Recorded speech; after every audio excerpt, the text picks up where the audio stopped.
बघा, मुलांना रोज रोज भाजी चपाती खाऊन कंटाळा येतो आणि माझ्या घरी तर मी सकाळीच पूर्ण जेवण बनवते, भाजी चपाती, सुकी भाजी वगैरे सगळं भात. पण संध्याकाळी आमच्याकडे असं काही चमचमीत आणि हेल्दी असतं जेवण, पण शॉर्टकटमध्ये. तर आज मी इथे तुमच्यासोबत मस्त असे मऊ लुसलुशीत अप्पे याची रेसिपी शेअर करणार आहे. तर परवाच्या मिनी व्लॉगमध्ये मी तुमच्यासोबत इडलीचं पीठ जे भिजवलेलं होतं ते शेअर केलं होतं. बघा, असं इडलीचं पीठ जेव्हा तुम्ही फ्रीजमध्ये बनवून ठेवाल तेव्हा तुम्हाला एनी टाईम कधीही मुलांनी जर अप्पे, डोसे, उत्तप्पा जी काही रेसिपी आहे किंवा जे पदार्थ मुलं तुमचे बनवून मागतील तर लगेच पटकन आपल्याला ते त्यांना बनवून देता येतात. रव्यापेक्षा ही जी पीठ भिजवलेलं असतं त्यापासून बनवलेल्या या रेसिपी खूप टेस्टी लागतात. तर बघा ताईंनो, बाहेरचं मुलांना देण्यापेक्षा आपण घरामध्येच असं हेल्दी बनवलं तर ते मुलांच्या हेल्थसाठी तर खूप छान असतं.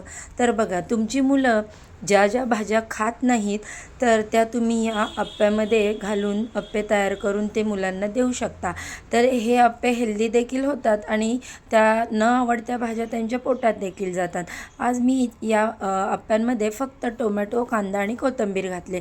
तुम्ही तुमच्या मुलांच्या आवडीनुसार किंवा त्यांना काही जे भाज्या आवडत नाहीत तर त्या देखील तुम्ही ह्याच्यामध्ये वापरून त्या त्यांच्या पोटात अगदी सकस आहार जाऊ शकतो. तर आता इथे सगळे अप्पे माझे जे आहेत ते अप्पे पात्रामध्ये घालून झालेले आहेत. मी पीठ तयार करतानाच म्हणजे कांदा वगैरे होती त्यावेळेसच अप्पे पात्र गरम करायला ठेवलं होतं. आणि इथे एक ट्रिक तुम्हाला सांगते, अप्पे हे नेहमी साईटून सोडून घ्यायचे, कारण आपण जर मध्येच अप्पे पहिल्यांदा सोडले तर तिथे गॅसची फ्लेम जास्त लागते आणि अप्पे करपले जातात.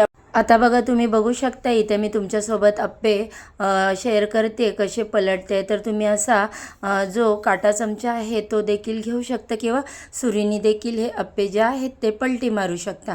तर अशा प्रकारे घरच्या घरी मुलांसाठी हेल्दी असे अप्पे तुम्हीसुद्धा बनवा.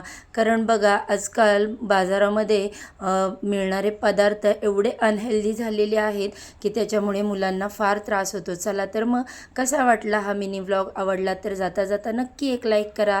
चला तर इथे सेंड करते. बाय.